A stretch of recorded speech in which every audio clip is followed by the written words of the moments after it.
Zvemagadziriro here kuona the return of Sabhuku Chigodora. Ndoziva kuti pane vane mafans comment section, mafans akawanda, but as it stands, ndakataura kuti amwe angu endaitamba nawo endaifamba nawo ndiani nemwe famba nawo iwe ari pana ichizouya tina Headman Chigodora vaiva nemasabhuku 15 takawamisa anonzi Chenge, takamumisa uye tikaudza masabhuku na kansela wenzvimbo iyoyo. kuza kwendiri kuita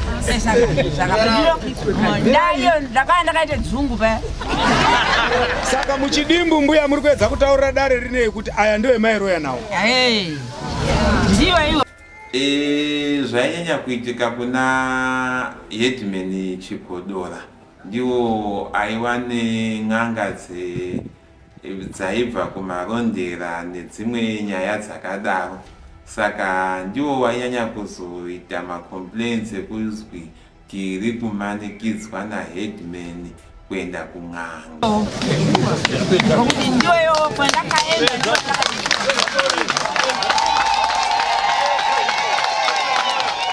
henyu amucharoyi nekuti makachenuka ndakagezwa saka taakusara chiti saka muri kuti ndovaroyi ameno hawo ipapa achazvidairira tichiuya pana Headman Chigodora takawamisa ngenyaya yesocial media.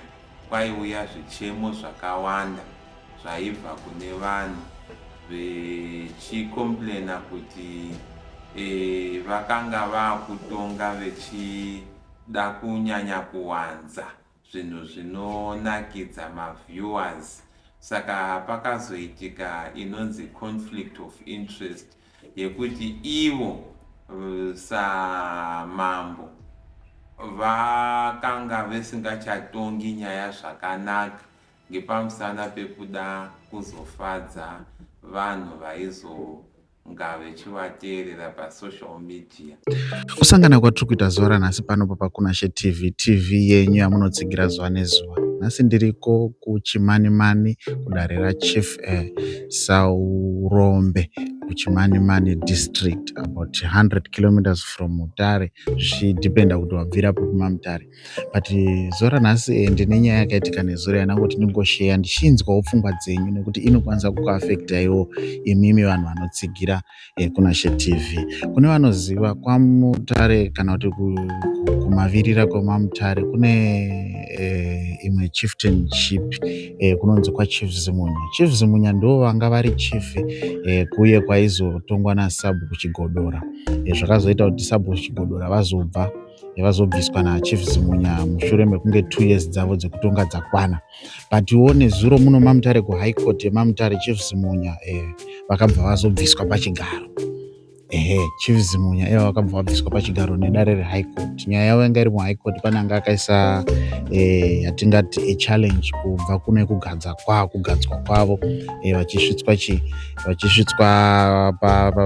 kuzoitwa chief. High Court nullified the appointment of Clayton Zimunya as Chief Zimunya because the selection process was unlawful, procedurally flawed and violated traditional succession rules. Saka dare rakati magadzikirwa akaitwa Chief Zimunya kuti vazove mambo weZimunya anga asiri pamutemo uye achitevedzera tsika nemagariro dzedu.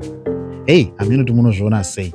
Ndinoziva kuti nyaya iyi ichiri kutanga, but tatiregai tingonzwawo mucomment section kuti vakawanda vanenge vane zvekutaura, saka makasununguka kutaura.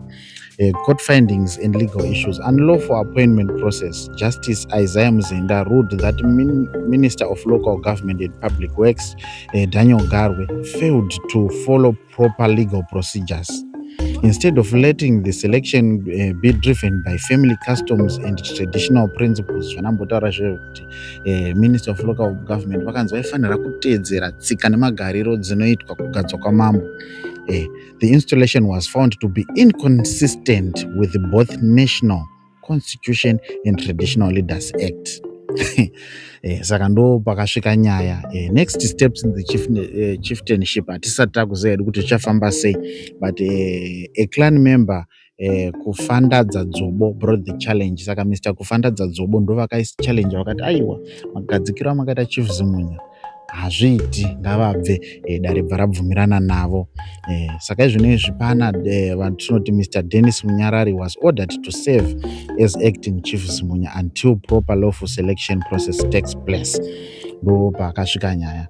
Ndakaonawo futi Mr. Zimunya indicated that Mr. Clayton Zimunya vakati vachaisa appeal vachicomplainawo kuti aiwa ini ndakagadzwa zviri pamutemo uye ndakagadzwa napresident, saka hapana anofanira kundigadza.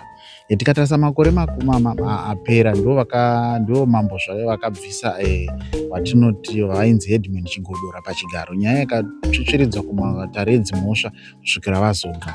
Saka handizivi kuti nyaya iyi ichazvisika sei. Inyaya it's a development issue, but as it stands Chief Zimunya Clayton Zimunya vambobviswa pachigaro nedare reHigh Court pamutare.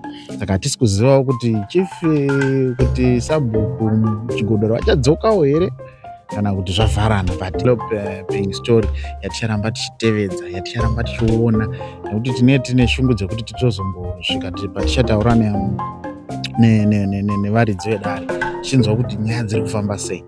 Saka chimboisai mucomment kuti munozviona sei kuti mambo angamboti tonge ozobviswa, uyezve magadzirirawo here kuona the return of Sabhuku Chigodora. Ndoziva kuti pane vane mafans mucomment section, mafans akawanda, but as it stands Chief Zimunya vambobviswa pachigaro. Tiripo zvedu muri kuona kubackground kwangu takamirira nyaya yekuti dzimwe dzipinde mudare. Tichange tichikupai, but at the moment kandai macomments enyu, kandai pfungwa dzenyu tione kuti muri kuzviona sei Chief Zimunya vabviswa, zviriko zvinoitika. Thank you so much.